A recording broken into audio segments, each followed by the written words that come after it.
Hey guys, welcome back to a new video of my channel Heart Demon. Well, if you are new on the channel, please subscribe if you like this video. And in this channel, you can find out different kind of fanfics on different anime, cartoon, and many more.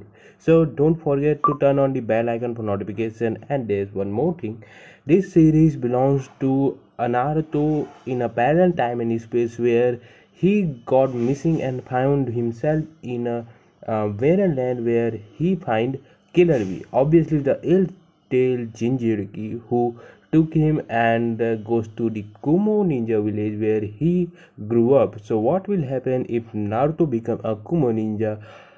Start here. So please subscribe the channel and like this video. If you have any kind of suggestion, just keep them in the comment section. Without any more delay, let's begin today's episode. Konahagakure no Sato. Konoha's resident Jinchuriki walked down the road to his home, hands stuffed in his pockets and a frown on his face. He had just been to the playground and gotten yelled at by adults for trying to play with a lonely pink-haired girl who usually got bullied. He vented his frustration by kicking an empty can aside as continued his way home. Naruto sighed tiredly as he neared his apartment building. Ah well, tomorrow's another day. Maybe I'll find a friend tomorrow. As his door came in sight, Naruto felt that something was wrong. The door was slightly ajar. Running up the last few steps and tripping in the process, he got to his door and opened it, to find his residence completely trashed. The villagers had broken in again. Damn it. Naruto inspected the damage done as he clenched his fists and gritted his teeth, seething with anger. Why can't they just leave me alone? It's always me they decide to bully at the academy, it's always me the teachers blame, and it's always my fault when something bad is going on. Why me? The question was something he often pondered on. Why was he always the one to get abused in the orphanage, school, and by every adult in the village? Though Naruto appeared to be stupid to the majority of people that knew him, he wasn't anything but. There had to be a reason why he was picked on, why he was the village pariah. The boy had racked his brains many times to figure out what it was he had done wrong, but soon enough he realized, whatever he was being blamed for, it wasn't his fault. It had to be someone else's, and the only people coming to mind were his parents. If his parents were to blame, then why did the Hokage tell him they were great people? It didn't add up. Naruto looked around his demolished apartment. The couch was ripped open, the kitchen was full with glass shards and spoiled food, and his bedroom was in the same horrible state as the rest. Graffiti adorned the walls, spelling out hurtful things. Naruto fell to his knees. He couldn't do this any longer. Not anymore. I can't stay here any longer, Naruto said out loud as though struck with an epiphany. Forget the villagers, all of them. Naruto stood up, determined to follow through with his next course of action, and opened the closet, took out a backpack and began to gather his things. 10 minutes later he was done. He packed the bag to the brim with essentials and a few things dear to him, like the ramen bowl he got from his Tsuki and Ayame, the amiable ramen bar vendors. I'm sorry, Gigi, but I can't stay here any longer. I won't stay here any longer. This village can go to hell. I'm done with taking all of this. Naruto spotted his reflection in broken shards of glass and frowned. His clothes were too bright, meaning he would be easier to spot. Quickly he took of his beige shorts and green shirt, packed them and put on his only pair of black pants and sweater. The boy reached for his pair of goggles and froze. It felt weird taking the birthday gift with him. He had gotten them only a few weeks ago. No, they would remain in his apartment and serve as an item for the third to remember him by. Time to go, Naruto, he resolved, strapping on his kunai and shuriken pouches given to him by the academy as he made his way to the door. Ooh, outskirts of Konoha. Naruto panted heavily, reiterating curses under his breath as he finally made a stop, just a mile or so out of Konoha. He felt a maelstrom of feelings going through him. Anxiety, sadness and euphoria all at the same time. He could barely believe he got out of Konoha without being spotted. I'm free. I actually did it. A ruffled sound startled him out of laughter and into silence. He could have sworn he heard something. Deciding he should better get a move on, the blonde grabbed his bag from the ground and began to run north. 2 hours passed and Naruto fell to his knees, exhausted. Panting heavily he opened his bag and took out his water canteen and some food he packed up prior to leaving. He ate quickly and was about to roll out sheets and go to sleep when he heard something. Fear gripped him as he heard a deep voice that seemed unusually cheerful. Naruto drew a kunai from his pouches and crouched as he surreptitiously made his way to the source. He saw light. It was dim but there. Warmth crawled over his skin, and between the bushes he saw a black man making weird sounds and writing something down, sitting on a fallen tree with a fire before him. He was cooking up some fish. He took the time to look closer at the huge man. He was black, muscular with white blonde hair and mustache, several tattoos on his arms, and was dressed in shinobi garb. Most noticeably, he had an odd, one-shoulder strap flak jacket, and the headband fastened to his forehead bore clouds. A Kumo ninja. Naruto's mind shouted. I better get out of here before. Yo, kiddo, want to come out? Naruto yelped and turned to make a run for it, but he was blocked by the imposing figure. Naruto cursed, closing his eyes, expecting some kind of physical punishment any moment. Open yo eyes and be surprised. He opened his eyes to see the man smiling and offering a fish on a stick. Naruto slowly took it and followed him to the campsite. Naruto sat down on the ground and nibbled at his fish, still a little hungry. The name's Kurabi, by the way. Now tell me, yo, what's your name? Naruto's eyebrow twitched. The name is Uzumaki Naruto, he said after a moment. What are you doing out here, Kurabi-san? I thought Kumo was neutral with Konoha, aren't you trespassing? Kurabi shrugged and threw the mauled fish aside. The treaty allows us to go on border patrols and missions, ya see. The serious tone made Naruto see the man in a different way. He isn't as goofy as he makes himself out to be, just like me. So, are you going back to Kumo soon? Naruto asked between mouths full of fish. Kurabi nodded, resuming his humming again whilst eating. Naruto emulated him and silently ate his fill, ignoring the question he was burning to ask. I'm not out to hurt your Hokage, yo. Kurabi suddenly shouted. The Kumo shinobi laughed as Naruto jumped. Naruto cursed loudly at Kurabi, flapping his arms screaming, what the hell is your problem? Only to be further annoyed by Kurabi, whose laughter continued. Besides, the blonde said when he regained his bearings, it's not like you can take on Gigi. He's the most powerful ninja in Konoha. Kurabi's laugh died down into a chuckle before stopping completely. I wouldn't underestimate me, yo. Kurabi began to make those weird sounds again, taking out a notepad and a pencil before he began singing, or whatever it was he was doing. 'Cause I dance like buttery fly and sting like a bee. I ain't to be underestimated 'cause I am the killer bee. Would you stop doing that? Naruto snapped at him, causing Kurabi to once again roar in laughter as the young blonde yelled at him. Naruto was out of breath and dropped to the ground. Really? What's your problem? I ain't got a problem, yo. Kurabi said with a chuckle. Naruto pulled at his hair in frustration. What the hell was wrong with this guy? He hadn't ever met such an eccentric person before. Then again, he hadn't really ever spoken to an adult. Being berated and yelled at didn't really count as a conversation. So, what are you doing out in the middle of nowhere, Naruto? Kurabi asked after a while. Your parents must be. I don't have any parents, Naruto mumbled. I ran away from Konoha. Kurabi gave Naruto a curious look and asked, why? Why I'm an orphan? Naruto said half jokingly. No, why did you run away from home? Naruto frowned, his expression contorting in anger, because they can all die and go to hell. He yelled at Kurabi. Those assholes always pick on me, always hit me and always blame me for everything. Wow. Calm down, kiddo. Kurabi said. Why do they hate you? Do you know that? Naruto shook his head. No, that's the worst part of it. How am I supposed to say I'm sorry if I don't know what I've done wrong?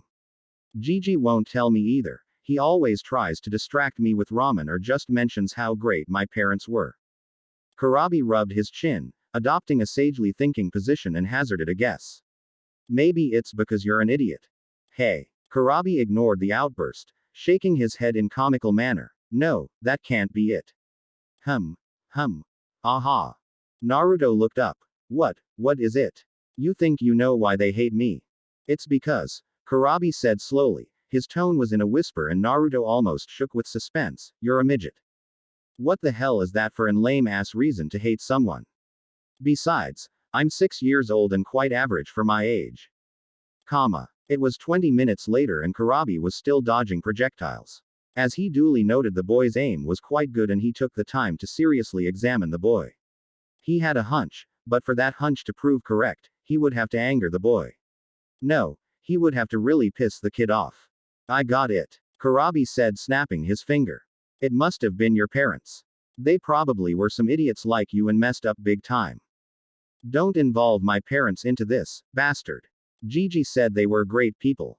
Really? Kurabi said sarcastically, catching a kunai between his index and middle finger. Then how come they're dead if they were so great? I got it. You were such a disappointment, they killed themselves when you were born.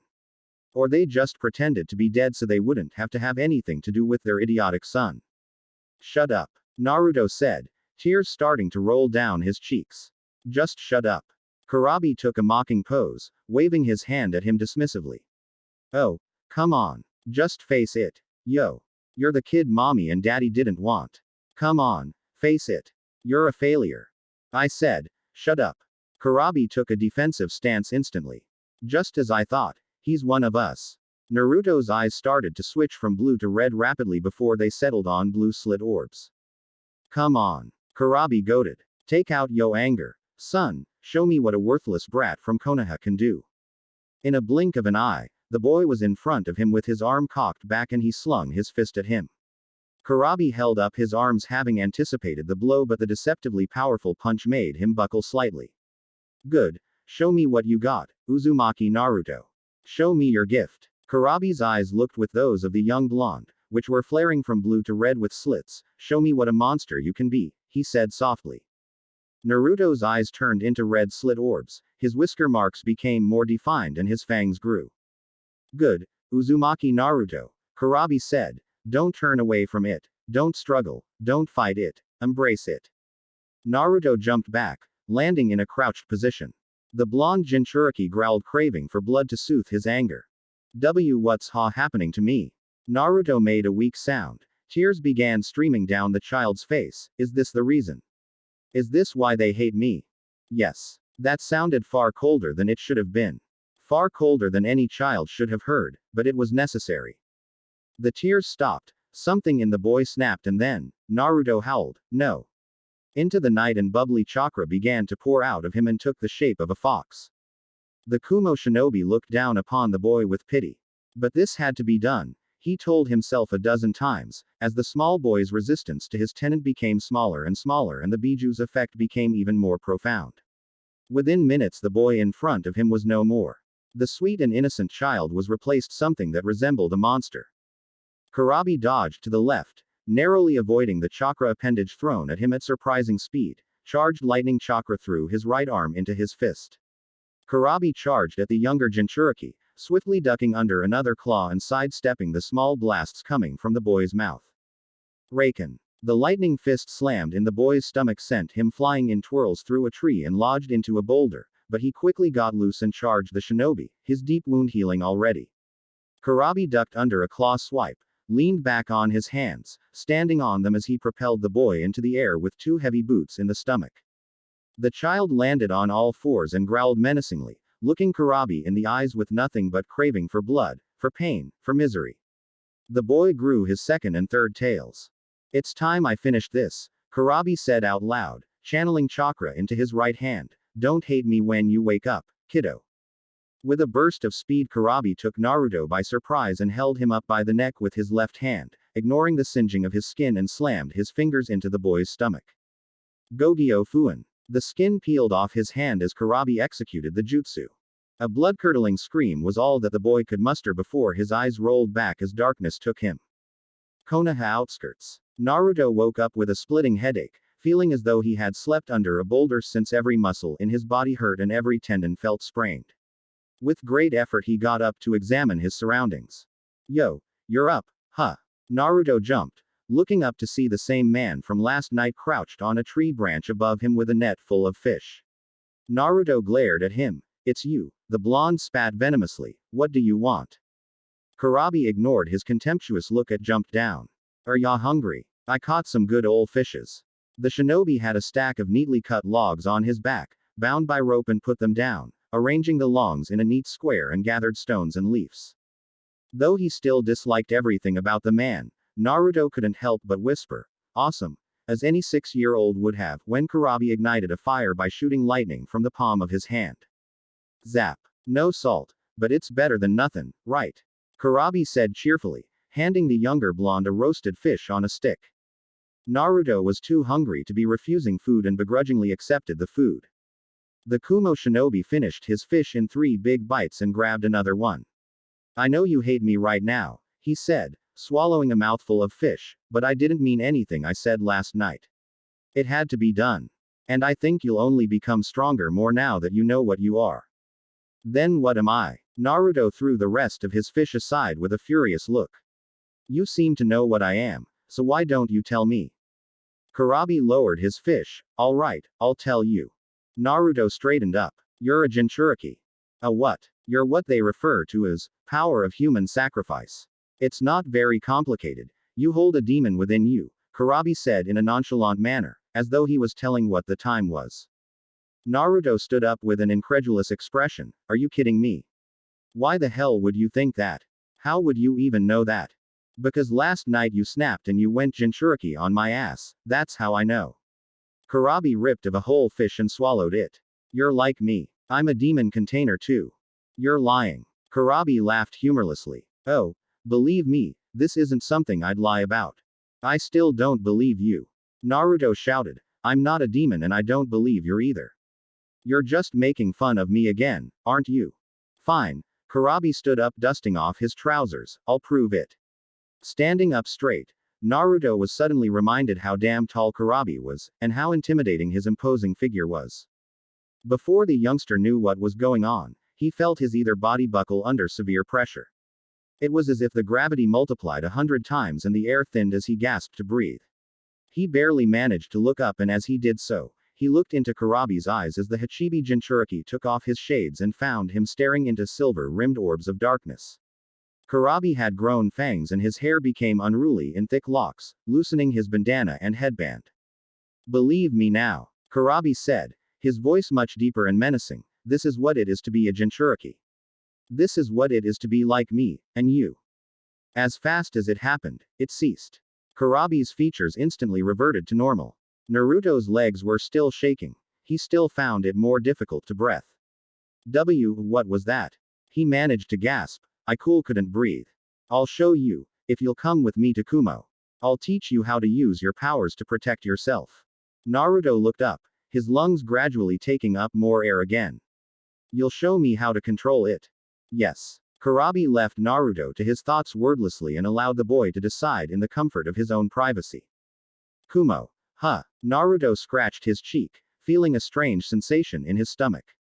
Where he would go after escaping Konoha, he hadn't planned so far ahead. The people in Kumo must be a lot different than those in Konoha. Kurabi is pretty open about being whatever it was he said he was, and if I'm one too. Naruto gritted his teeth.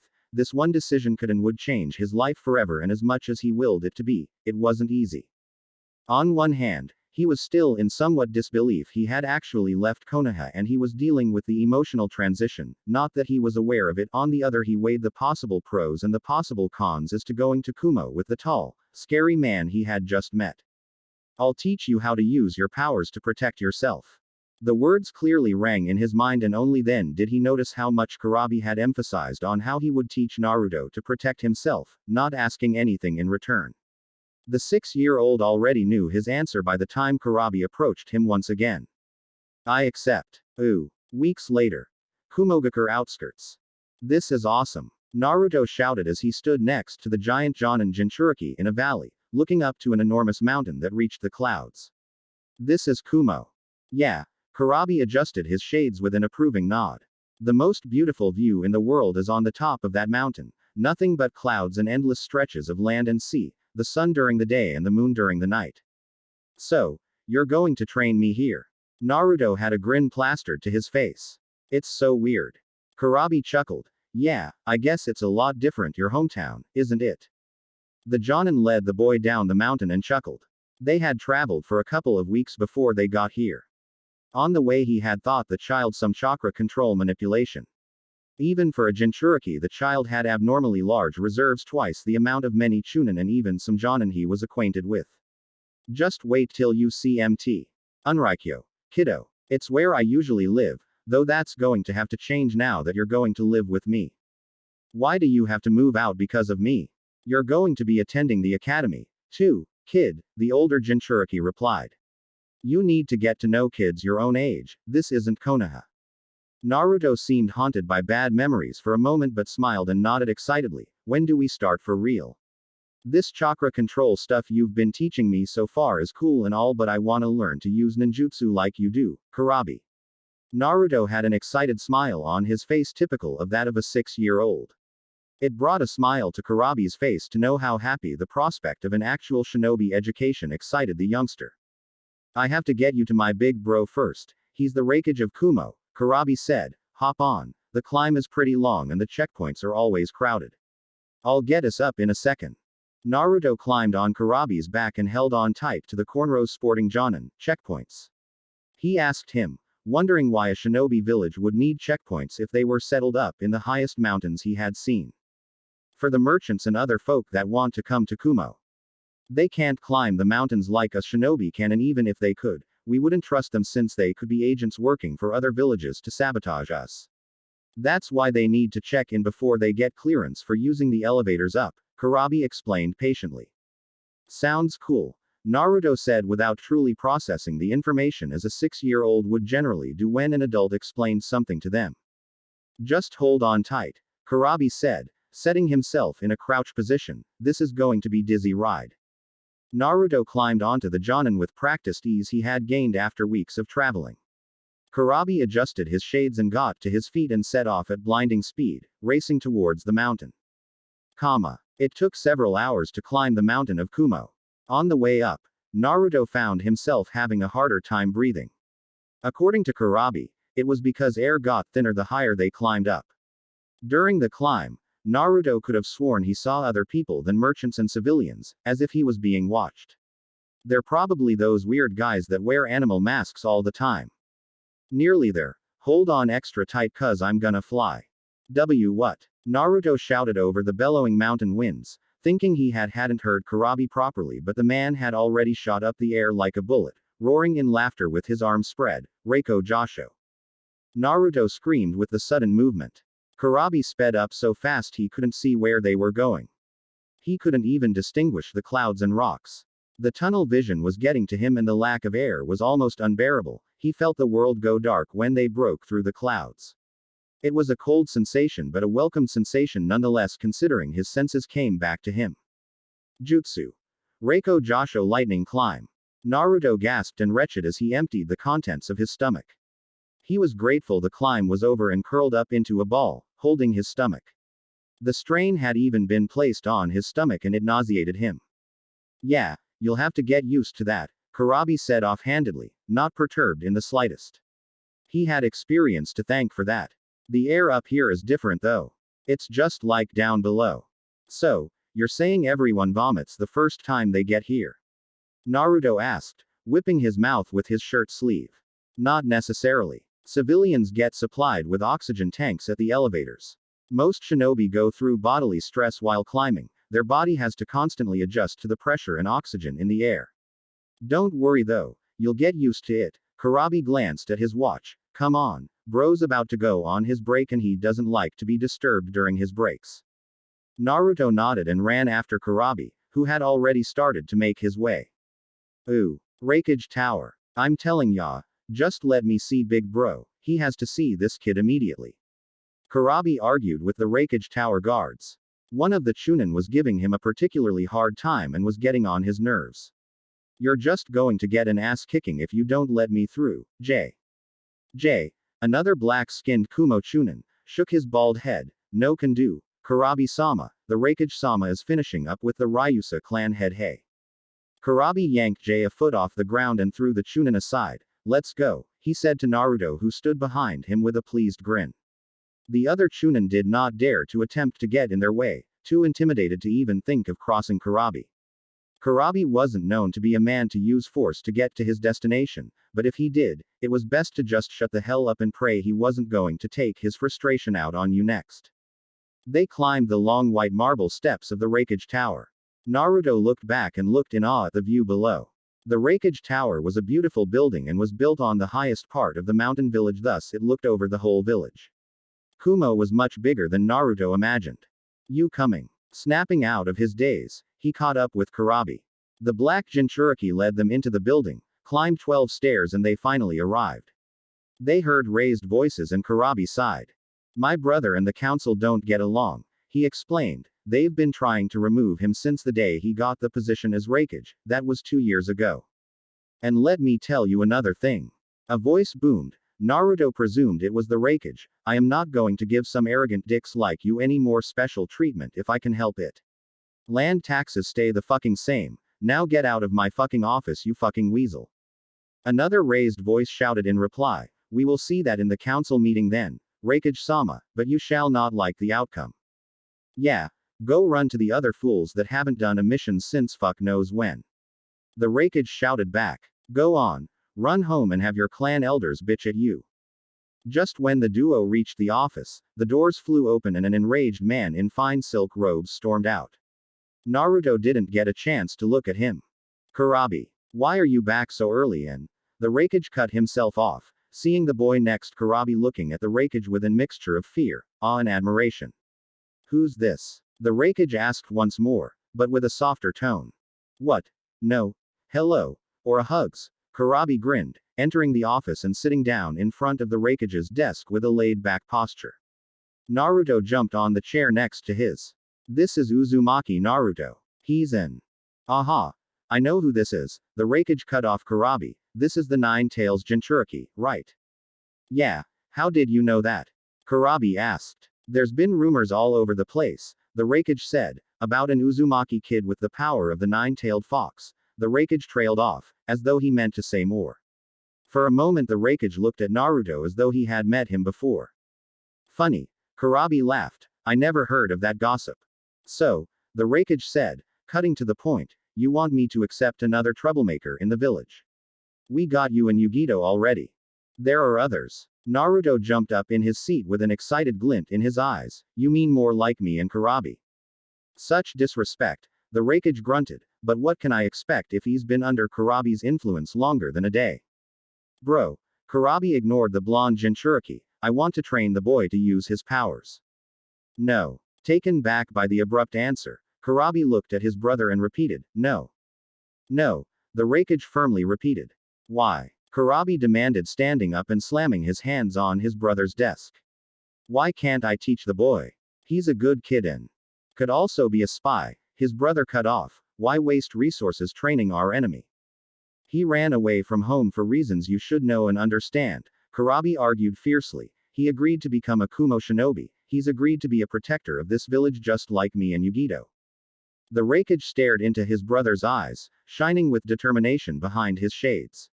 Alright. He gave in, but he'll be on probation and under heavily guard. I won't be able to send him on any missions close to Konoha for a while in case they recognize him. That's fine. I'll teach him myself and he isn't the ungrateful kind. He'll come to love this place and he'll do everything he can to protect it. The Reikage sighed. You're putting your big brother in a rough place. The council is already looking to kick my ass out of the tower. Just stay out of trouble, the both of you. I promise nothing. Kurabi fist pumped. He turned around and grabbed Naruto by the collar of his shirt, yanked him off the seat and dragged the child with him. As they left, Naruto clapped his hands together and made a respectful bow to Reikage, who just chuckled at the idiocy. Ooh. 6 years later. Kumogakure Academy for Shinobi Arts. Naruto aged 13.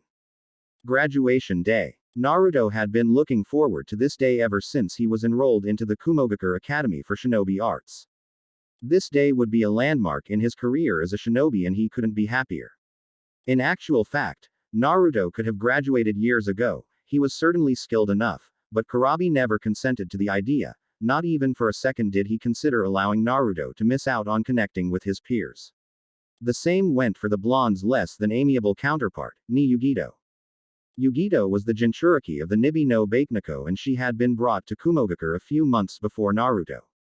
Naruto didn't know what her circumstances were, but from her disposition and Kurabi's implications, she had lost control of the Nibi as a child and had done something horrible. Yugito originally hailed from a small allied village from Kuni, Hot Spring Country, and that was all she had ever revealed to Naruto about her past. Though the two trained together under Kurabi most of the time, they certainly did not see eye to eye. Unlike Naruto, who was laid back and rather friendly, Yugito was an impassive, straight-by-the-book type of shinobi who believed strictly in following and upholding all shinobi codes and regulations, values she would almost always impose on Naruto whenever he acted out of line.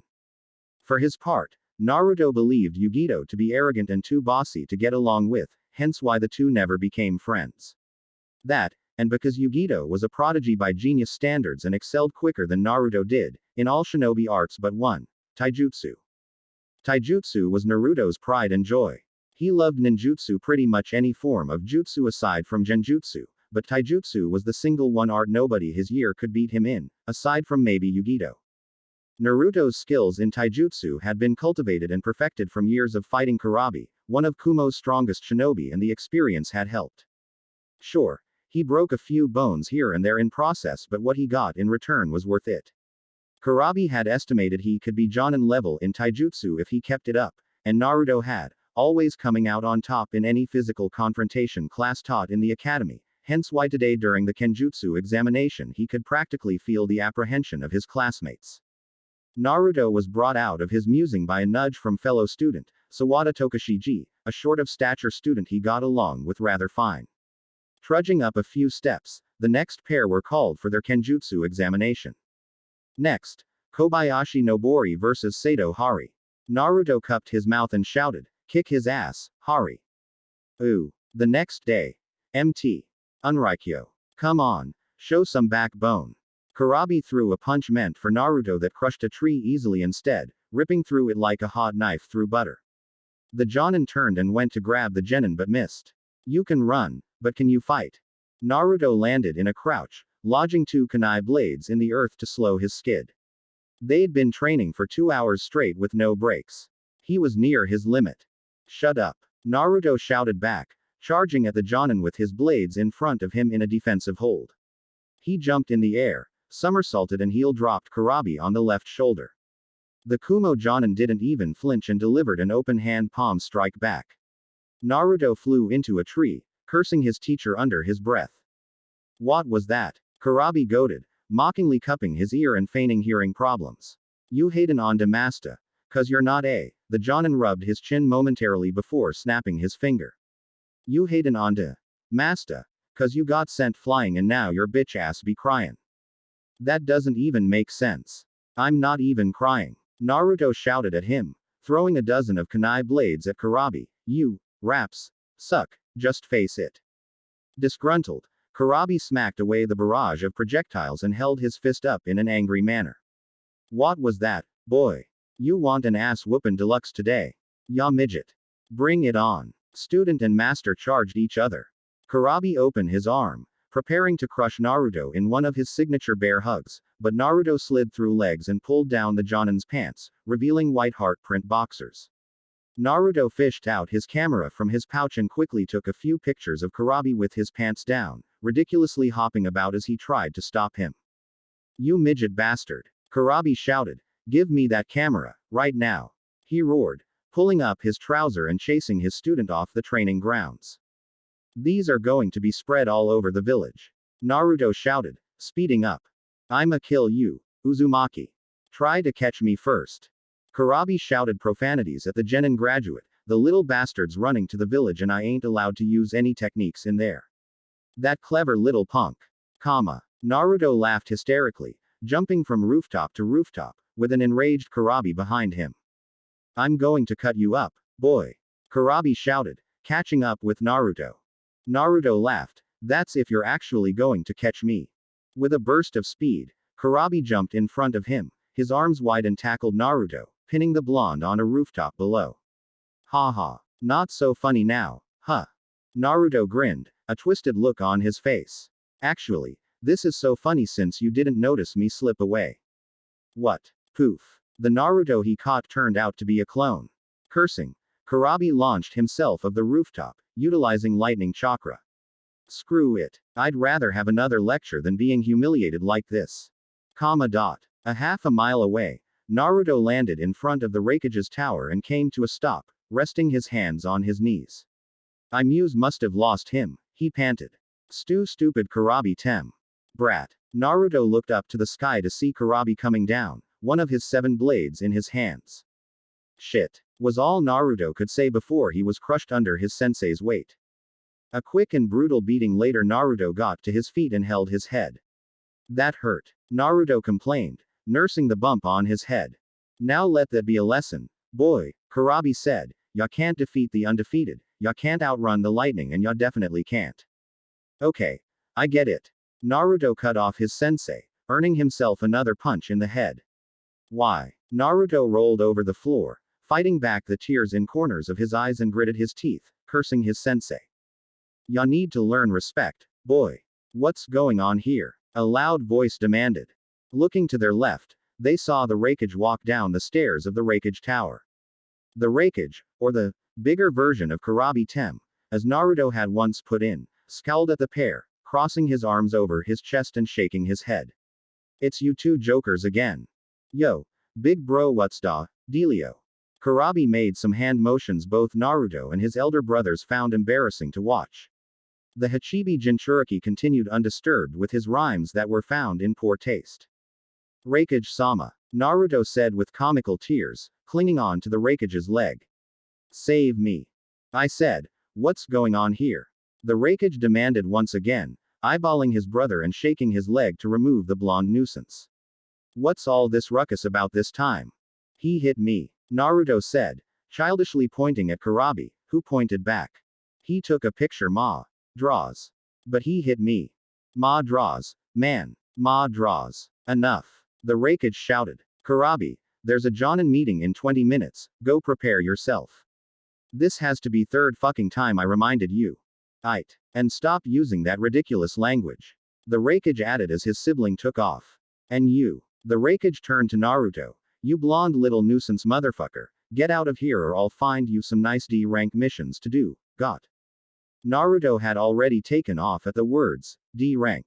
Stupid brat, giving me problems every day. The Raikage mumbled. What are you looking at?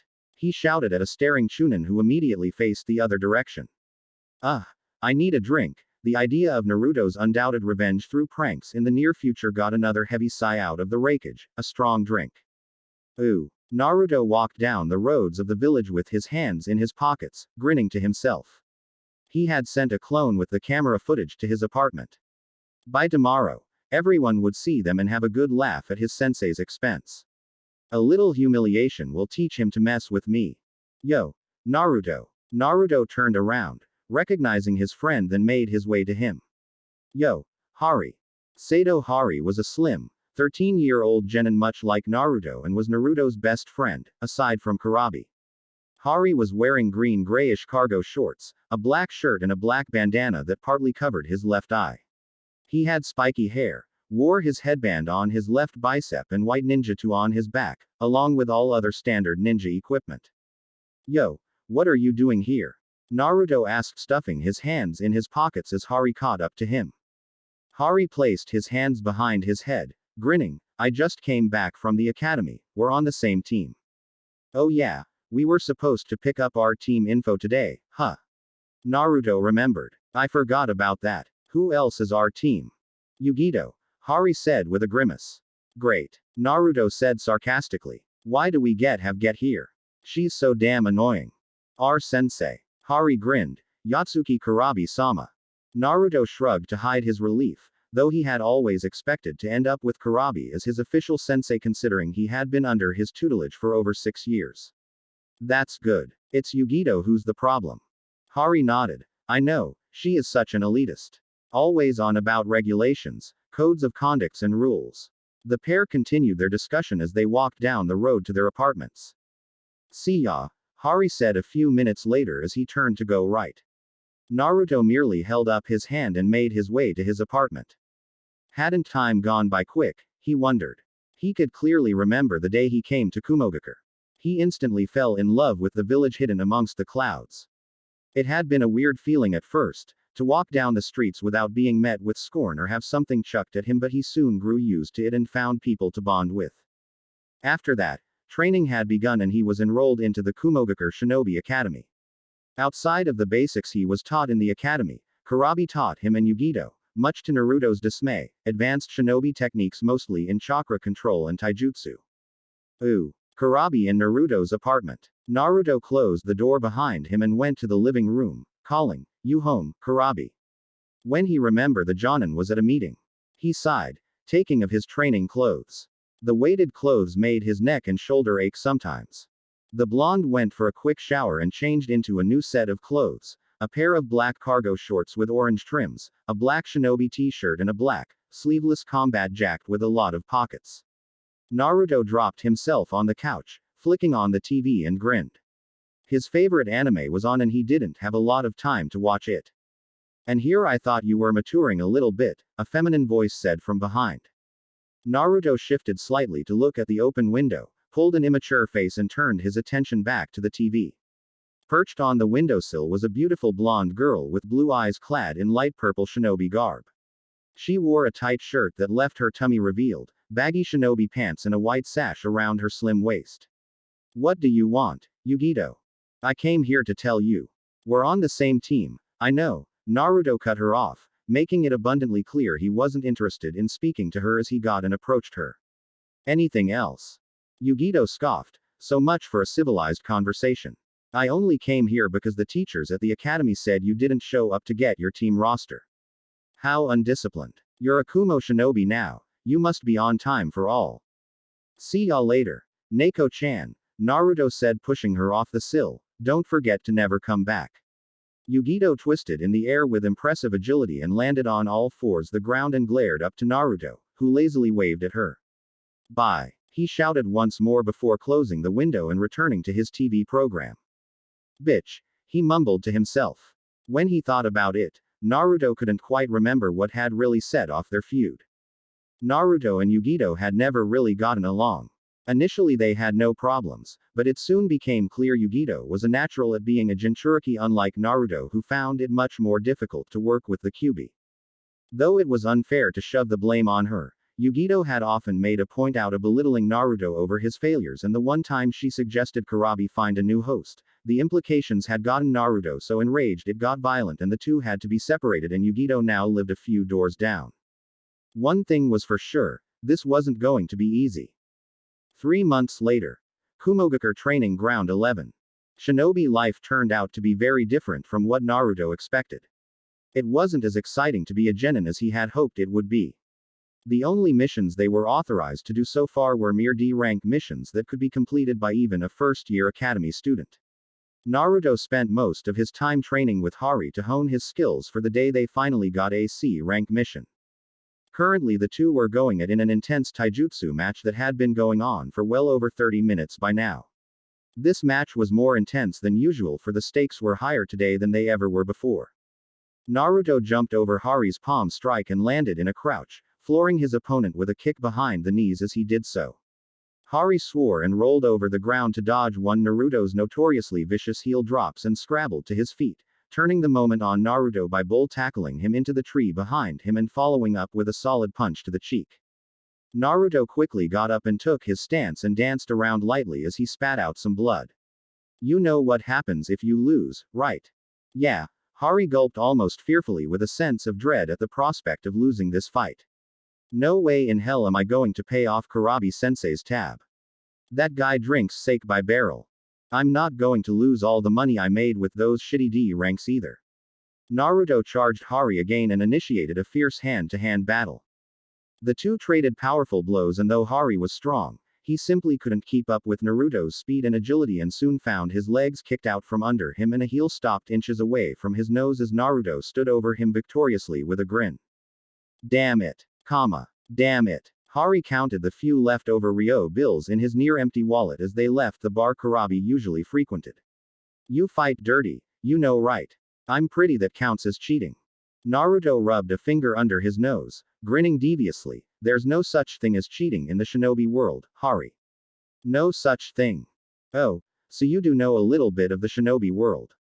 Yugito appeared by them, landing in a crouched position on a rooftop close to the pair. "And here I was thinking you couldn't be any more a failure of a shinobi." Naruto groaned, not bothering to turn back and look up. What the hell do you want, Yugito? I was sent by Kurabi-sensei to get you. We've got a mission. Meet us at the Reikage Tower in 15 minutes. Yugito promptly disappeared with a puff of smoke. Show off, Naruto and Hari said simultaneously. Ooh, Reikage Tower. Your mission is to deliver the annual quota to the fisherman village Rituru Haku, a staff chunin briefed the team. We have not received a reply from the mayor and the messenger bird we sent nearly a month ago has failed to return. Your secondary objectives are to inspect the village and submit a report upon returning. This is a C-rank mission, pack for a minimum of 7 days. Dismissed. Naruto shoved his hands in his pockets. I'll go get my stuff. Kurabi looked at the clock in the mission hall. Meet up at the southern elevators in 1 hour. If you're late, you're carrying all the bags. Instantly, his pupils took off to their homes to collect their equipment. Kurabi proceeded to climb a few stairs and entered his brother's office. Rituru Haku, Japanese for Little Catch, is a small village in the Fisherman Islands, under the protection of Kumo that is surrounded by rivers that lead to the sea. Much mystery surrounds this village and its neighboring islands. You cleared us for an mission out of the village already? Kurabi asked his older brother as he took a seat, eyeing his brother for any signs of worry. The Reikage wouldn't openly admit it, but over the years he had developed a bond with Naruto and could even go as far as saying he was like another younger brother or nephew. Are you sure about this, big bro? Just go, the Reikage said, seemingly bothered by something. And hurry back, these kids need training for the upcoming Chunin exams in Konoha. You're sending teams to Konoha. Kurabi turned once again with an eyebrow raised so high it was visible over his shades. Now that's surprising, bro. Are you sure it's cool, considering Naruto's past? Yes, now get going. The Reikage barked, spinning his chair to look out of his window. You don't have to be frontin' on me, yo. Kurabi quickly ran out of the office, narrowly avoiding a desk lamp his older brother hurled at him. Younger brothers, the Reikage groaned out loud as he poured himself a drink, turning to the picture of a beautiful lady on his desk. If only I knew how you handled us, mother. Naruto looked sourly at Yugito as they stood on the descending elevator. Why did she have to be in my team again? He wondered. Yugito caught Naruto's stare and stared back impassively, as if to say, I don't care what you're thinking, you're below me anyway. Naruto looked away, not wanting to blink first. It was stupid to try to win a staring contest against a Jinchuriki with a cat demon in her. Despite feeling anxious about his first mission away from Kumo, he felt different somehow. As if he had grown 10 inches. Here he was, going out on a C-ranked mission with his team, leaving the village for the first time in 6 years. He was glad Kurabi was his sensei. He wouldn't have wanted to experience this for the first time without his closest friend. Naruto looked at his other best friend, Hari. The teen looked as anxious as he did, yet he had an eager expression on him. Naruto finally glanced back to Yugito, unsurprised to find her as impassive as ever without a single emotion on her dispassionate exterior. Naruto shook his head. What was wrong with this girl?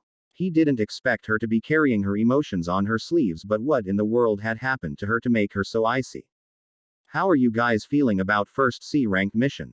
Kurabi asked, adjusting his 7 swords as they continued to descend the enormous mountain upon which Kumogakure had been settled for years. The odds are we probably won't be facing any shinobi on the way there, but there's plenty of other scum out there. Naruto was anxious but confident. I feel fine, great even. It's the first time I've left Kumo in 6 years, but something tells me we're going to be alright. I feel the same way. Hari joined in. No low life will best me in combat, Yugito remarked, to which Kurabi shook his head. Don't presume bandits don't know jutsu. They may not know ninjutsu, which is the way we refer to it, but they can still be able to manipulate chakra and use their own techniques. Like the samurai in the north and the east, Kurabi explained, to which the team nodded. Half an hour later, they finally reached the main grounds. They had taken one of the shinobi elevators, and at the exit point there were a few dozen shinobi stationed at the registry counter. Have a good one, a chunin said as they walked past. Watch out though. We've had some reports of bandits being sighted a couple of miles from here. Those bastards are sneakier than shinobi if they have to be. Ooh. 5 days later. Finally. Naruto shouted as they reached the outskirts of the village. The 2-day trip had seemed so much longer. What a dump. Naruto added as soon as he noticed the state the village was in. Hari nodded. I imagined this village to be quite wealthy. They are under the protection of Kumo, which should have scared away low lives and be good for business. Naruto placed his hands in his pockets. Whatever, I just hope they got a nice place we could stay. I can go for a nice, hot shower and a comfy bed. Maybe. Hari scratched his cheek. It isn't as bad as it looks, and I could really go for some real food. Kurabi adjusted his shades. They stood on a tall hill that looked down upon the village. Everything seemed normal from what he could see, but his gut told him something was wrong. Kiddies, stay alert. Something tells me that village has seen better days. You've never been here, sensei? Yugito asked. Kurabi shook his head. I never traveled this far to the south. But let's just check it out. As they got closer to the village, they noticed the horrible state it was in. The village had recently been raided. Houses were collapsed and still burning. Bodies lay to the side of the road mangled, cut and dismembered. Children were crying. The state of the once prosperous fisherman village was truly horrible. Stay behind me, Kurabi ordered, as they made their way through the packs of moaning villagers. Why did you arrive now and not when they were attacking us? A woman screamed, they killed my husband and sons. Are you all Kumo deems us to deserve? A bunch of snot-nosed kids. Another villager shouted with his fist waving in anger. Kurabi ignored their calls, as did Yugito and Hari, but Naruto had a far harder time coping with the anguished looks on their faces. He didn't know why, but seeing the villagers in such sorrow filled him with anger. He stopped to look at a woman on the ground, shielding her baby from the wind and feeding her child some of the edible things she could find. Naruto reached into his pouch and took out a handful of ration bars and crouched next to the woman and gave her the nutritious bars. The woman took them in shaking hands, saying in an even shakier voice, "Thank you. Take care of your kid," he said before catching up his team. This act of kindness did not go unseen by Yugito, who gave him a curious look when he caught up. What are you looking at? Naruto demanded rudely, catching her eye. Nothing, the female Jinchuriki replied. Naruto frowned, stuffing his fists in his pockets. He felt so angry and the urge to help these people was so great, he could barely fight of the desire to find the men who did this and punish them. Kurabi led them to the village hall, where he knew he would find the village leader. He pushed open the damaged and partly burned double doors, his team followed in silence. The city hall was full of heavily wounded men, women and children. Naruto felt sick. Are you Hattori-san? Kurabi asked, unusual respectful to an old man tending to the wounds of a softly crying child. Hattori merely nodded without looking up as his full attention was on treating his patient. Can you tell us what happened, Hattori-san? Hattori shook his head prompting Kurabi's sigh. Is there a reason why you can't tell us? Hattori finally looked up, revealing his grimy white bearded face that bared many fresh scars. He can't speak, a teenage girl said, walking up to the team. They cut out his tongue because he didn't shut up. The purple-haired girl with brown eyes and smooth, yet grimy, skin scoffed. She must have been beautiful if she wasn't wearing a grimy red kimono that definitely had seen better days and didn't look like she hadn't had a shower in weeks. That's what you get for defying the Akumu Shoko. What did you say? Naruto asked angrily, grabbing the girl by the collar, despite the fact she was much at least 10 inches taller than him. Say that again. The girl just smirked at him. You going to hit me? Then do it, she goaded. Naruto didn't like her coy smile and resisted the urge to comply with her goading but let her go. That's enough, Amiko. A man dressed in remnants of the village militia uniform, who looked to be in his 40s approached them. If you got enough time to mess around with the Kumo shinobi, you have enough time to look after the children. Fine, Amiko said, as Naruto let her go but still glared at her. I'll look after the cry-babies.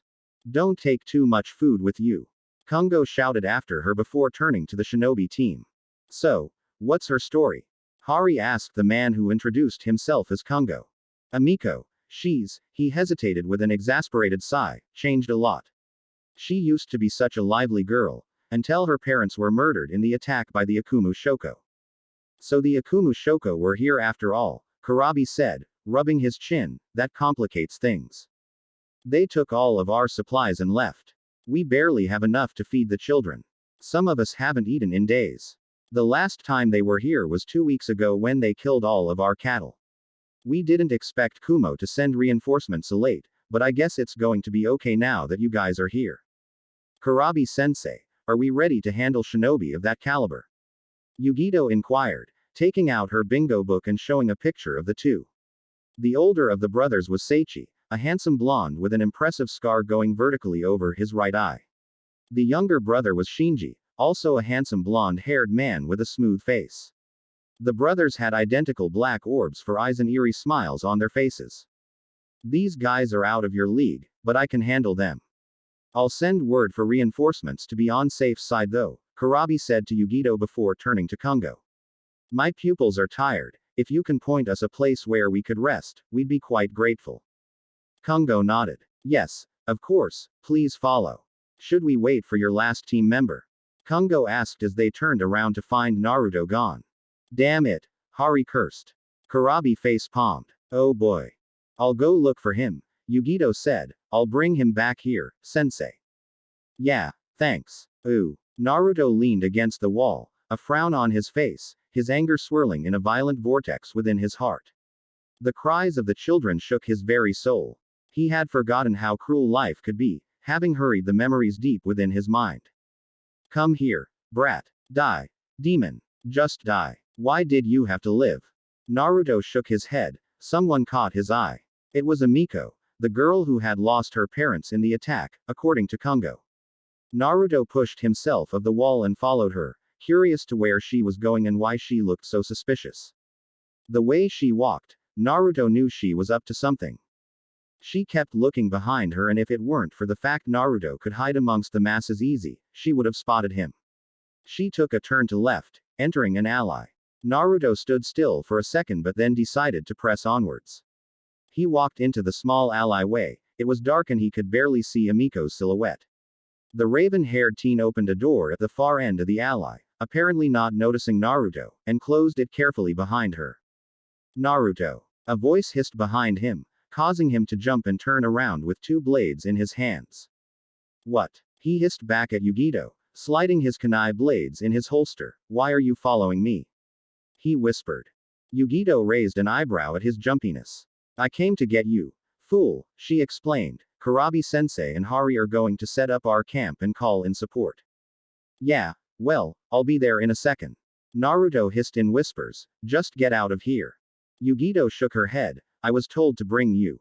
Who's there? Amiko demanded, opening the door, only to find the alleyway abandoned. She looked around for a bit and then closed the door behind her again. Yugito looked down and gave Naruto a questioning look. She had jumped and he jumped after her, and they ended up with Naruto having his arms around her waist and his cheek on her bare tummy.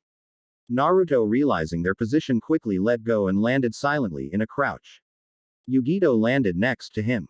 Lower your voice next time, Yugito told him. Naruto slapped his forehead and went to the door and placed his ear on it. He could hear voices. Who was it? Amiko Nichan. He heard several young voices ask. No one. Just a cat, I think. Amiko's voice said, now eat up your food. There might not be more for some time. Aren't you going to eat? A young girl's voice asked. No, I'm not hungry. Naruto stepped back. She was bringing those kids food and he doubted she was allowed to do it, with her attempt to silently disappear in the crowd of hungry villagers. The blonde swallowed thickly and looked to Yugito, who stared impassively back. Come here, she ordered him. He was not up for a debate and closed into her, and she grabbed his hand as they shunshined away. Can't we do anything to help these people?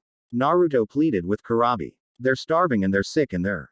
I know that, Naruto, but we have to receive further instructions first. It was one of the rare occasions Kurabi was serious. We can't request emergency supplies without the agreement of the Raikage and the council, and that can take a while. Fine. Then I'll help these people my way. Naruto said angrily. He said, turning around and storming off. Don't do anything stupid. Kurabi shouted after him, but Naruto was already gone, prompting Kurabi to sigh. That kid is too attuned to misery. But perhaps it's only natural, considering what he's been through. Hari stood up and looked to Yugito. Let's keep an eye on him, in case he does something stupid. Yugito shook her head. No, you go, she spoke with her usual impassive tone. I will stay with Kurabi-sensei and do what is within my orders. Hari scowled at her. Suit yourself, he said, picking up his backpack and running off in the direction Naruto went. Yo, Hari greeted, landing in a crouch position, on a tree branch near Naruto, who had stripped to his boxers and summoned a dozen shadow clones.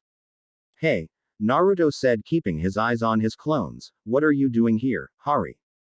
I came to help you out, idiot, Hari said, jumping out of the tree and taking of his backpack, shirt, pouches and holsters. That's what friends are for, right? The teen said, ruffling his gravity-defying brown hair. Naruto turned to him with a grin. Yeah, so, why are we standing shirtless again? Hari asked. I'm assuming you've got a plan. You do have a plan, right?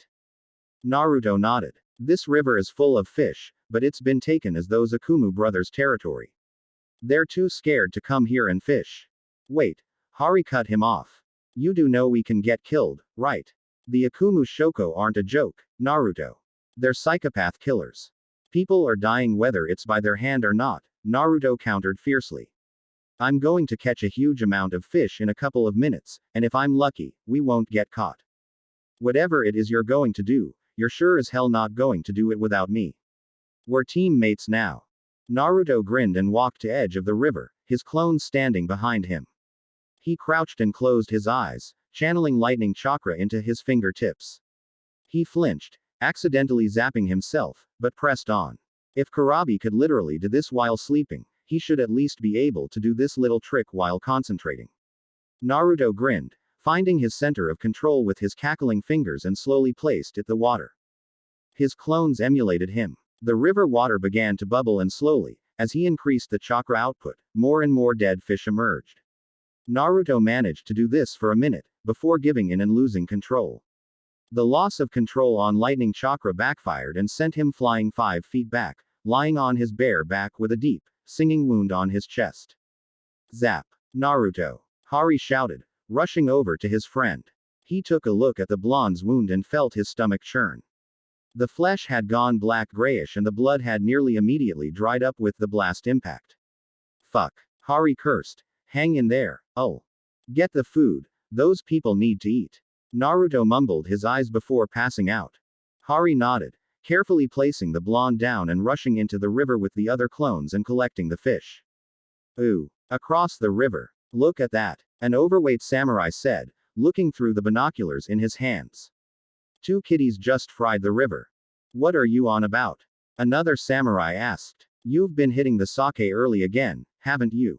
No. The first protested, shoving the binoculars into his friend's hand. Take a look. With a scoff, the second bandit looked through the binoculars and gasped, nearly dropping it. The blonde one made clones and they're solid. I told you. We need to tell the boss. Ooh. Of all the stupid things you did, Yugito began to lecture as Hari dragged in Naruto inside. Just let it go, alright. Hari cut her off, helping Naruto on the ground. Instead of lecturing us, how about you help us out? Yugito scowled. I'm not getting involved in this foolishness, she said before swiftly turning around, exiting the tent. You were right, Naruto, Hari said to his unconscious friend as he laid him out on his futon. She really is a bitch. They were lucky Kurabi wasn't around. He would have surely kicked their asses for messing with lightning chakra. Especially when they didn't have any prior experience with it. Naruto shivered. Hari quickly exited the tent and grabbed his injured friend's clothes. The clones had stacked up the fish in neat piles. Hari went back inside and dressed his teammate. To his surprise, the wound had already started to heal. Naruto's eyes snapped open and he took a deep breath, clutching his wound. Fuck. The blonde cursed repeatedly. It hurts.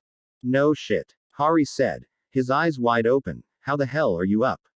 You just electrocuted yourself with lightning. Naruto quickly looked at the wound and then Hari. Shit. Well, Hari asked. Well, what? Are you going to tell me how the hell you healed so fast? Naruto took on a serious expression. I'll tell you later, when we're not on a mission and I can fully explain it. Is it a jutsu? Hari asked, confused. Yeah, Naruto said, capitalizing on the open excuse. It's a secret healing jutsu I read up ages ago. It's really complex. I'll tell you how to do it when we're back in Kumo. Sure, Hari said with a strange look about him. Now that you're up again, We might as well distribute the fish, right? Yeah. The fish, Naruto said, putting on his t-shirt. Let's bring those the city hall. We must have at least 3 per villager, maybe more. Hari smiled and followed Naruto outside of the tent and grabbed 2 stacks of fish in self-made nets of leaves. Ooh. Alright. Don't push. Naruto shouted as he gave another old lady smoked fish on a leaf. There's enough for everyone, alright.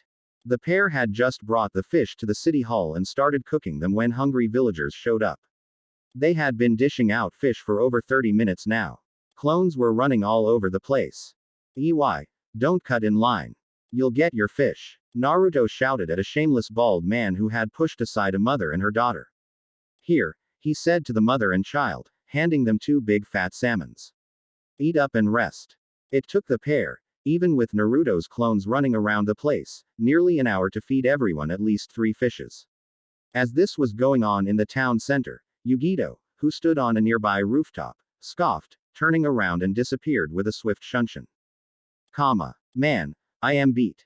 Naruto said, letting himself drop on the ground. Who knew there were that many villagers in this place? Hari nodded. We could try and remove the rocks in the river mouth tomorrow. We can fish all we want, but they need water too. Tomorrow, Naruto said, lying down with his arms spread. Who knew a fisherman had such a hard job? He said with a laugh. Kurabi suddenly appeared in front of the 2 by Shunshin. Yo, he greeted. Been busy, I see, he said, looking at the large remains of fire, sticks and fish bones. Where the hell were you all day? I was waiting for the messenger bird to come from Kumo, so I could send answer back about the current state of the village, Kurabi said. The Akumu Shoko were smarter than we though. They killed all messenger birds in this dump so they couldn't contact us. So, did you ask for assistance, Kurabi-sensei? Hari asked, getting up and dusting off his shorts. I can ask for emergency supplies when we get word back from the village, Kurabi said. Where's Yugito? You guys didn't get in a fight, did you? Humph. Naruto got up. She's not worth the effort. Is that so? Yugito said, appearing behind him. You've got quite the big mouth, Uzumaki. Naruto successfully resisted the urge to jump and turned around, giving her lazy eyes. Yugito just stared back impassively till Naruto had to blink and looked away. What are we to do now, Kurabi-sensei? Kurabi rubbed his chin. They should get some rest. These 2 look like they've just ran a marathon, but you and me can go on scout patrol. Yugito nodded and said, lead the way, sensei. Kurabi instantly disappeared with Yugito behind him.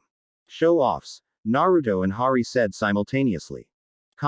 Yugito jumped from tree branch to tree branch gratefully, catching up with Kurabi, who was humming beats to himself while writing something down on his notepad, not bothering to look in front of him. You know, the Jonin said, not looking up from his notepad, you should try to get more along with your teammates. Yugito scoffed, they will only hold me back. They are below my level. True, Kurabi said with indifference. At the moment, you're the strongest out of the 3. At the moment, Yugito questioned, making a large leap from a tree branch next to her sensei. What's that supposed to mean? What I said, Kurabi said evenly. At the moment, you're the strongest pupil of Team Kurabi. Why the emphasis on at the moment, Kurabi-sensei? Because that's what you were at the moment. Kurabi repeated. Annoyed, Yugito made an indignant sound and jumped in front of her sensei, taking the lead in the scouting mission whilst thinking, what must he be thinking? I'm superior to those 2 fools in every way.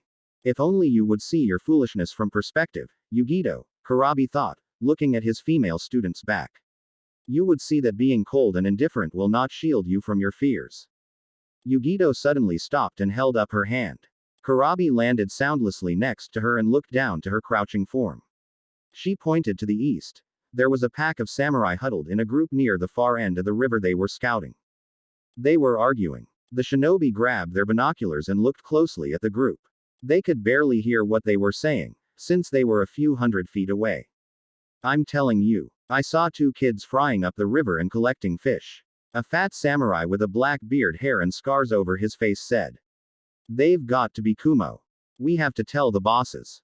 No, another insisted. Why would Kumo be here? No. I don't know why they're here, but it's probably because we've been stationed here for a damn month. This village is under Kumo's protection, right? Something about their river Ak. Another samurai had appeared behind him and swiftly decapitated the man. It was so fast Yugito could barely distinguish the silvery white glow of the blade. That fool should have known not to speak of our master's plans out loud. We may not be the only ones in this forest. The rest of the samurai took a step back in fear. Some of them quivered and looked to the samurai that killed the other. Sachiro Taicho. One cried. What do you suppose we do? Yugito shifted to get a better look at the samurai. She blushed slightly. Sachiro wore a pure white kimono with a black haori over it. He had snow white hair and intense yellow eyes, smooth skin and, from his evil grin she could see he had sharp teeth, with his fangs being nearly as long as Naruto's. He had his katana stored in a black scabbard he had strapped to his back, with its hilt looming over his left hip, indicating him to be right-handed. He had several glaives holstered to his left leg and had the kanji for inner darkness in white lettering on his black haori. Ask Takeshi. I have no time for this, Sachiro said before disappearing in an instant. Takeshi, who turned out to be the far less handsome other captain, wore a blood-red battle armor, similar to that of a traditional samurai, but it seemed to be of a lighter material. It was covered by black bears climbing over the torso and a white eye was painted on the helmet. He had a scarred, rough and tanned skin, black eyes, a scar over his left eye, a lightly trimmed black beard and 2 swords on his back. The swords were in blood-red scabbards, which also had bear prints on it. All right, get moving back to the camp. Shinji-sama ordered us to be back before dark and the sun is setting. The rest of the samurai nodded and 2 grabbed the corpse of their fallen comrade and dragged him into the forest with them. Yugito turned to her sensei, who merely pocketed his binoculars and grabbed his notepad and pen again, saying, that was informative. Now let's get back to the camp. We need to discuss this. Yugito nodded and jumped after her teacher. Team Kurabi campsite. Naruto's hand shook as he poked the fire with a stick. So these guys look pretty strong, huh? I've always wanted to meet samurai. Yugito scoffed as usual when he said something she found stupid. I doubt they'd like to talk to you. They keep to themselves and they despise shinobi for taking over their job markets. Who said we wanted to talk? Hari asked rhetorically, his onyx eyes shining in excitement and anxiety. We want to meet them so we can fight them. Kurabi chuckled. Ain't you two be frontin' like? Please, his students said simultaneously. Kurabi pouted, puffing his cheeks and looking the other way childishly. Fine, he said, pulling a straight face. You can't afford to underestimate these guys. Stay away from the river for now. Who knows how powerful they are? If they work for the Akumu Shoko, they will know how to put up a good fight. Yugito got up and stalked off to her own tent, most likely to read up on more shinobi tactics and other literature.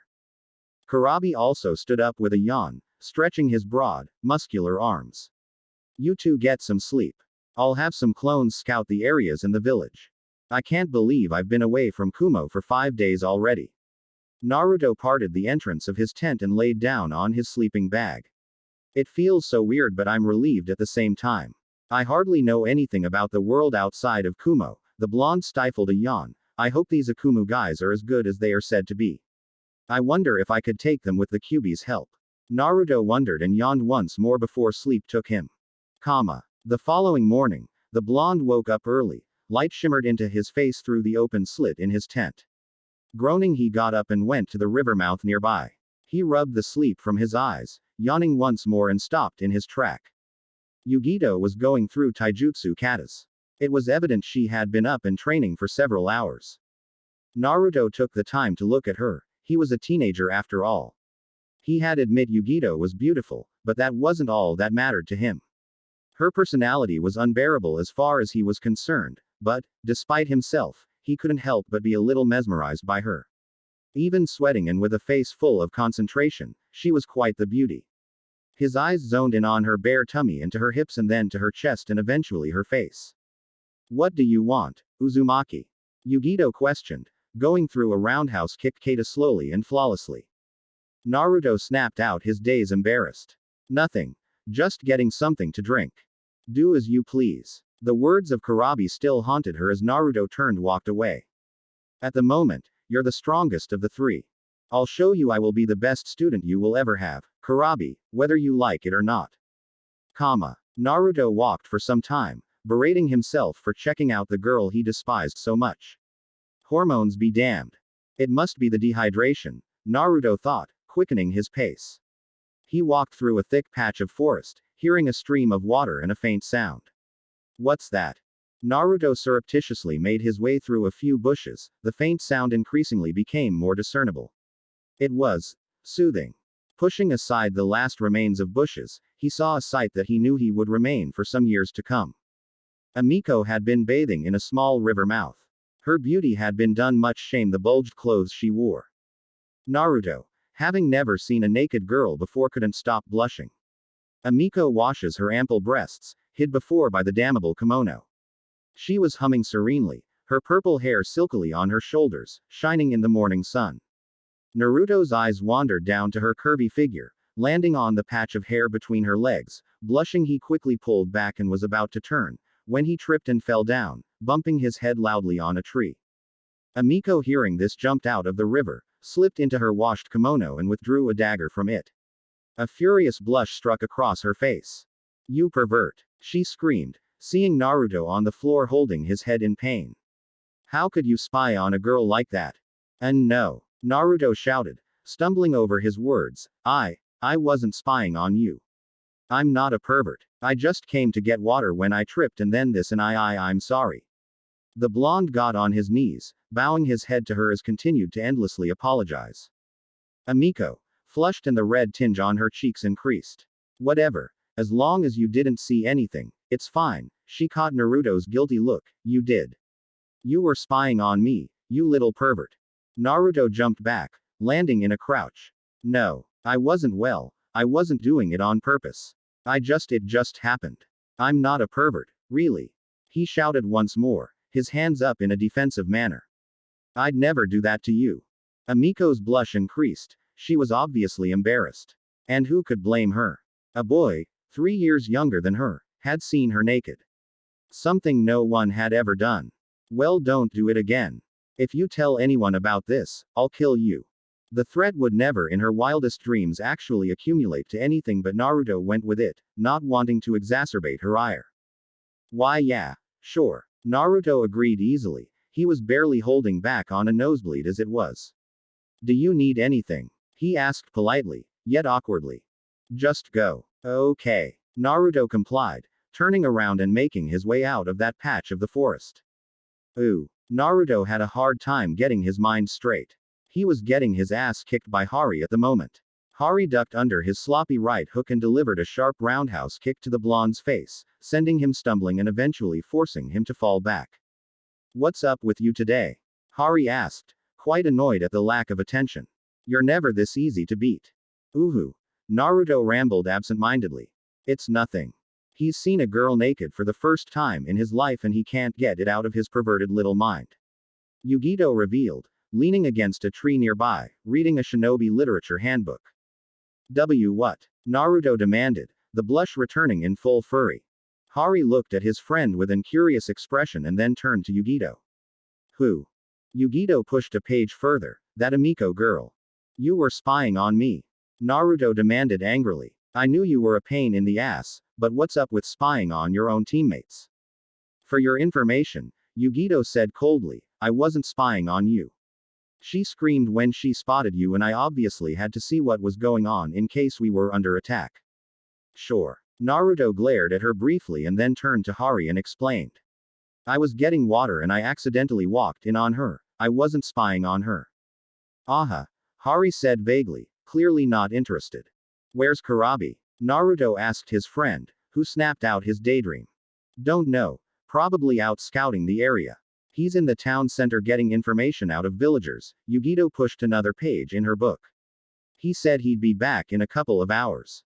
Naruto shrugged. "More time for sparring then, I guess." Ooh. Kurabi sat on a rooftop in the village, looking down on his notepad. The villagers had been very cooperative. He had to thank his 2 male pupils for that. A good meal had done the village good, but they were still scared, and if he didn't blame them. The Akumu Shoko were looking for something in the area, according to his intel. Kungo, the town's new spokesman, had said there was a legend surrounding the Great River of the Fisherman Islands. Kirai took one more glance at his notepad and read. Many years ago, two great warriors hailing from equally powerful clans dueled to the death in the land that was once known as Sun Country before it was annexed by Lightning Country shortly after the Civil War. Toshiro no Shiroi, a battle monk of the north, was the head of a clan of charitable monks skilled in ice techniques whom were accused of challenging the daimyo's power. The other legendary figure was Yamaken Kuma, a samurai of the east whose clan excelled in earth jutsu and sought the favor of their deity, Bumi the goddess of earth. When a civil war broke out, the daimyo hired the Yamaken clan in order to fight the rebels whom sided with Shiroi clan. Eventually, after years of fighting, the bloodshed and loss of life was too high, and thus Yamaken Kuma and Toshiro no Shiroi decided to end it all with one last duel. The victor's clan would remain and the loser would lose both his life, as would his clan be honor bound to the country. The battle lasted 3 days and destroyed the landscape, revamping it completely. With Kuma's Shinken the Kikoku Kizumu, the land was carved with deep trenches, and these trenches were filled with ice with the power of Toshiro's Hiryu Shikan. When the ice melted, the water further pushed and separated the lands and thus created the Fisherman Island. The battle left both warriors waning on the line of death.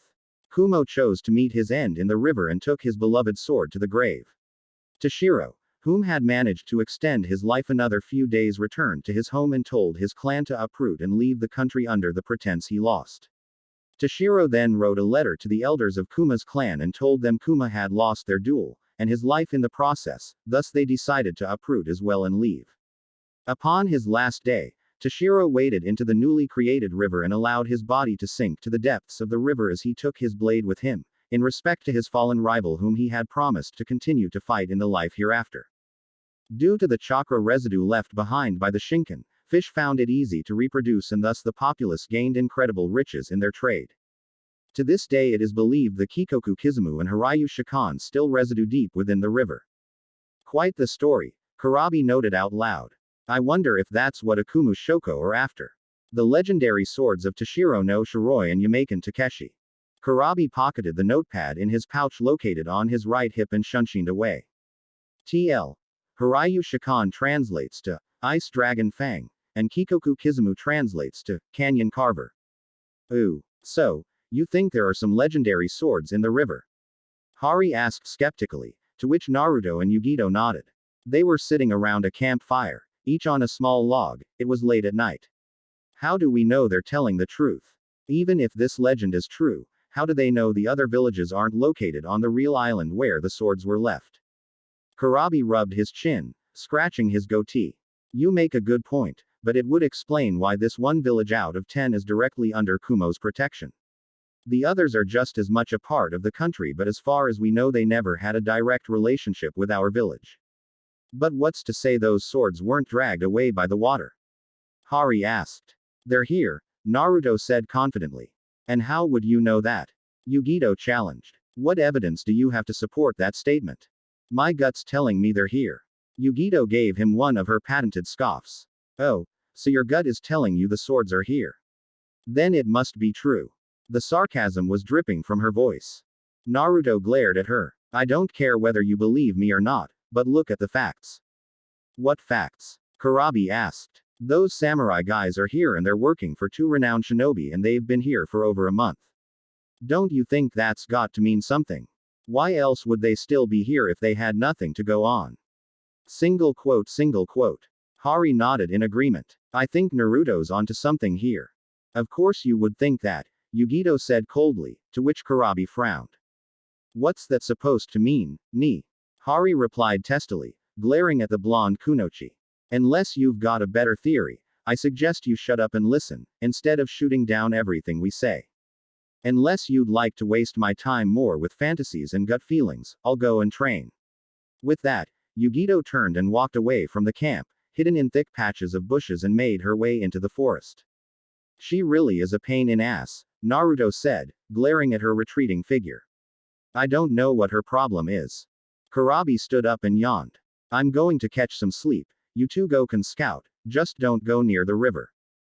Got it, Naruto said, standing up. See you here in an hour.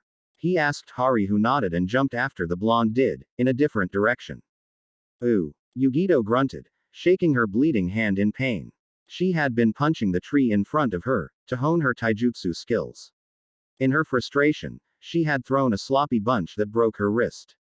She looked down at her hand, the effects of the two-tailed cat already taking effect. The splinters popped out, the blood dried and the skin tissue reconstructed itself. Freak, you'll never amount to anything. She shook her head. She swore out loud and crouched at the river bank and laid her right hand in the cool, soothing river water. She had ignored Kurabi's prior order to not come close to the river, but at the moment she didn't care. This place soothed her. She felt at ease here, for a reason she could not explain, even if she wanted to. Take your demonic hell spawn of a daughter and get out. Yugito gasped in pain, having applied a heavy pressure on her wounded hand as she cleaned it from blood stains. What is happening to me? Why are these memories coming up? Get her. Kill the mother if you must. Yugito held her head in pain. Memories prior to her arrival at Kumo crashed into her mind unrelentingly like a tsunami. So you have chosen to die with your child, then so be it, Harumi. A horrible feminine scream. Yugito couldn't breathe. Did the scream come from her or was it her imagination? Saint, stay away. What did you do to Ka-chan? A cold hand reaching out for her. A child's cry. An inhuman roar. The screams of hundreds. It has gone berserk. Take the children and run. Harumi's demon spawn has lost it. Run for your lives. A sudden touch. Yugito. Ah. Yugito screamed, twisting the hand on her shoulder and dropping whoever had touched her. She held the blade in her hand to Naruto's throat. Why you? She hissed in an accusing tone. What are you doing here? Naruto gulped, gently pushing the hand with a kunai in it from his throat. I heard some noises. I thought you were in trouble. What are you doing here? We're not allowed to be here. Yugito swallowed thickly, standing up and sliding the blade in her holster. Nothing, she said in her impassive tone. I'll be along in a moment, just give me a minute. Are you all right? Naruto, despite his dislike for her, couldn't just leave her like this. She was his teammate even if they didn't get along most of the team. Yugito looked into his concerned eyes, his blue hues softened with sincere concern for her well-being. I said I needed a moment, she snapped at him aggressively. Just leave me alone, I don't need an idiot around me to distract me. Naruto's features changed into that of an indignant annoyance. Fine, he snapped back, see if I care next time you're holding your head and screaming like someone's chopping off you. Yugito sharply slapped him across the face, her vibrant blue eyes flickering to blue flames with slits in them. Get out of here, she said coldly. Naruto said nothing and turned around and taking to the trees, leaving Yugito behind to mentally assure herself it was best that way. This burden is mine to bear. He has his own and I cannot allow him to handle mine too. Naruto held his stinging cheek, his face in a frown. He wasn't angry with her, he was just surprised. Why was she in so much pain? What happened to her that made her so cold, so dispassionate and impassive? I wonder what made her scream so loudly. Maybe Kurabi knows what happened to her. Hari jumped from tree to tree. He sensed something in front of him, it felt like several presences. He stopped on a tree branch and closed his eyes, concentrating on the sound of the environment. What is this sensation? Am I feeling these people's presence? I can sense something. Am I a sensory type ninja? The genin wondered. I bet Kurabi-sensei knows more about this. Hari looked down from the branch and spotted some footprints. He jumped down from the tree and crouched to examine the prints. Heavy footprints, 8 different sets, they must be heavily armored and they went that way. Hari created a clone and took to the trees, jumping to the direction the prints were heading to. Meanwhile, his clone ran back to the camp, to call Kurabi and his team. Naruto sat on a log by the fire, poking it with a stick he picked up.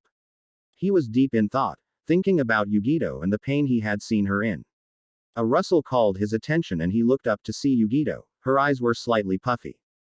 He said nothing. I apologize for striking you, Yugito said with a monotone voice. I should have known better than attacking a member of my team and Kumogakure. If you wish to report me to the Shinobi Council, I will. Just cut that shit out, Naruto snapped at her. Why are you having such a hard time being normal? Why can't you just let go of those bullshit regulations and protocols? Yugito sat down on the log opposite of her blonde teammate and picked up a stick and began poking it into the fire too. They let the awkwardness pass by in silence, neither spoke a word. Naruto looked at the blonde girl staring into the fire. He swallowed his pride. You know. Naruto and Yugito jumped up. They heard someone running towards them. Hari appeared out of the bushes. He was cut, bruised and had a long slash across his chest, which was bleeding.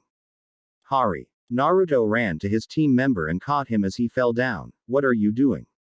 In trouble, the clone wheezed out, before he slowly turned cold and disappeared with a poof. Naruto looked to Yugito. Get Kurabi and followed my chakra signature. Naruto shouted, running into the direction Hari came from. 20 minutes earlier. Hari saw the group of samurai group. 4 were carrying nets with undistinguishable items in them and another 4 were walking to each side of the carriers, their hands on their hilts. He crouched, looking at them through his small binoculars he had hanging around his neck. They were all nervous, he noticed, as they walked into a clearing. The carriers were sweating and Hari doubted it was because of the heavy load they had in the chest. They seemed quite capable in his mind. Hari jumped out of the tree with a chakra boost and landed in front of the band of samurais. Hello there, he greeted with a cocky grin. Mind if I ask what's in the inbox? The guarding samurais quickly drew their blades and rushed at him. Hari drew 3 senbon from his holster and threw them with deadly accuracy at the first attacker, who came in with his katana raised above his head for a decapitating stroke. He fell to the ground, his eyes rolling back. The spiky-haired genin ducked under a swipe of a katana and delivered a crushing right palm strike to another samurai's nose, instantly breaking it, and followed up with his left fist swung to the man's right cheek, sending him flying and landing in a heap, unconscious. The third samurai attempted a stab at his face, which Hari barely managed to dodge without more than horizontal a cut under his left eye. He paid the offender back and then some with an elbow in the eye and a jump knee to the face, which crushed the samurai's jaw and nose and knocked him out instantly. The last samurai charged with a battle cry, but it took only a punch to the face and a roundhouse kick to the side of his head to knock him out. Now that was so unnecessary, Hari took a relaxed stance. Any of going to do something stupid like that. The samurais shook their head and dropped the chest between them and ran away. Hari approached the chest to examine it when something in the back of his mind alerted him not to.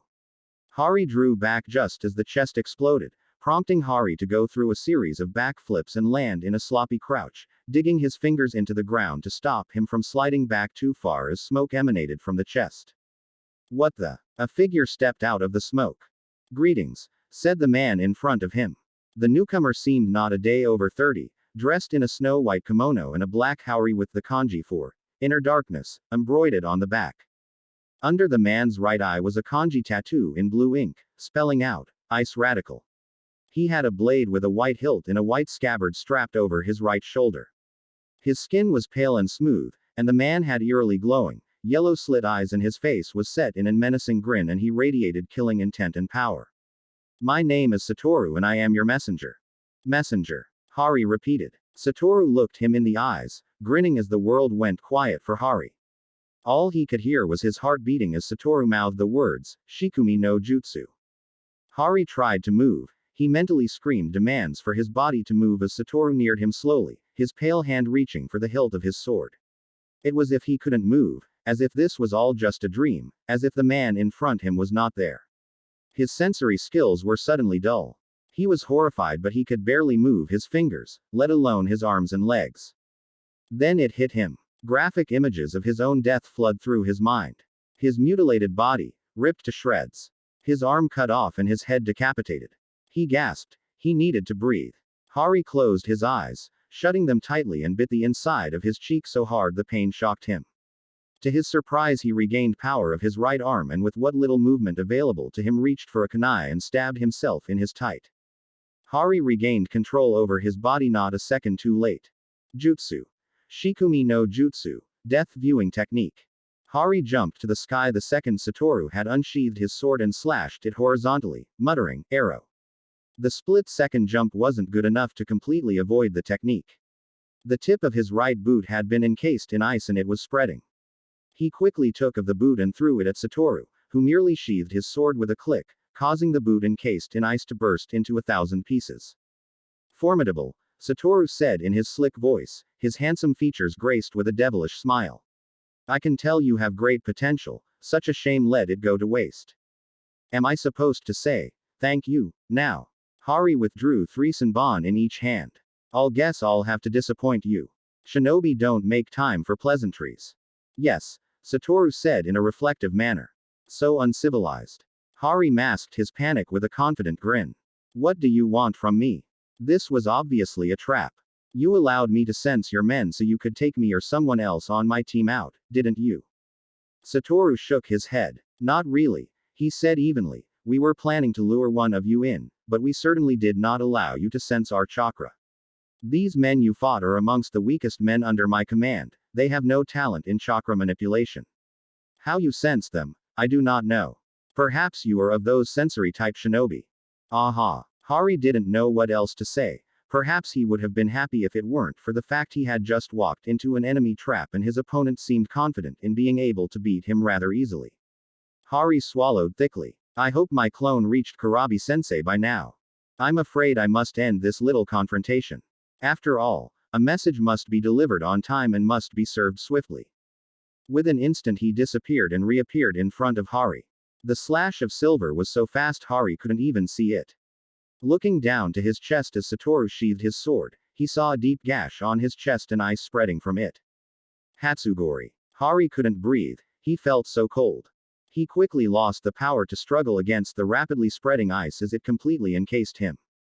Ooh. Naruto jumped from tree branch to tree branch, channeling chakra to his legs to rocket him in the sky with each leap as he practically flew through the forest, barely able to see where he was going.